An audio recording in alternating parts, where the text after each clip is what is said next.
Hi everyone, നമ്മളിന്ന് സംസാരിക്കുന്നത് first 24 hour of new born ലൈഫിൽ എന്തൊക്കെ കാര്യങ്ങൾ ശ്രദ്ധിച്ചാൽ ബ്രസ്റ്റ് ഫീഡിങ് സക്സസ്ഫുൾ ആക്കാം എന്നതിനെ കുറിച്ചാണ്. First, golden hour breast feeding promote ചെയ്യുക.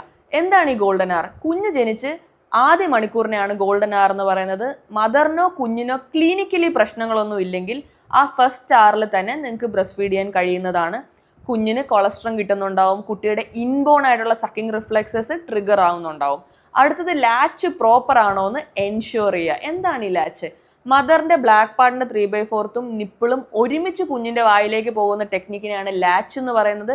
ലാച്ച് കറക്റ്റ് അല്ലെങ്കിൽ nipple pain, nipple bleeding, slow weight gain, poor milk supply, ഇങ്ങനത്തെ ബുദ്ധിമുട്ടുകളിലേക്കൊക്കെ നമ്മൾ എത്തിപ്പെടാം. അടുത്തത് നമ്മൾ ശ്രദ്ധിക്കേണ്ടത്, എല്ലാ 2 മണിക്കൂറിലും ബ്രസ്റ്റ് ഫീഡ് ചെയ്യുക. എന്തുകൊണ്ട് 2 മണിക്കൂർ? കുഞ്ഞിന്റെ ഷുഗർ, സോഡിയം ലെവൽസ് സ്റ്റെബിലൈസ് ചെയ്യാൻ വേണ്ടിയാണ്. അടുത്തത്, അവോയ്ഡ് പാസിഫയേഴ്സ് ആൻഡ് ബോട്ടിൽസ്.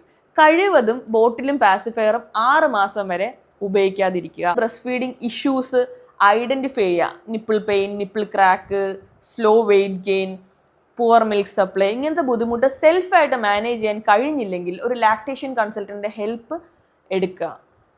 ഇത്രയും കാര്യങ്ങൾ ശ്രദ്ധിക്കുമ്പോഴാണ് നമുക്കൊരു സക്സസ്ഫുൾ ആയിട്ടുള്ള ബ്രസ്റ്റ് ഫീഡിങ് ജേർണി ഉണ്ടാവുക.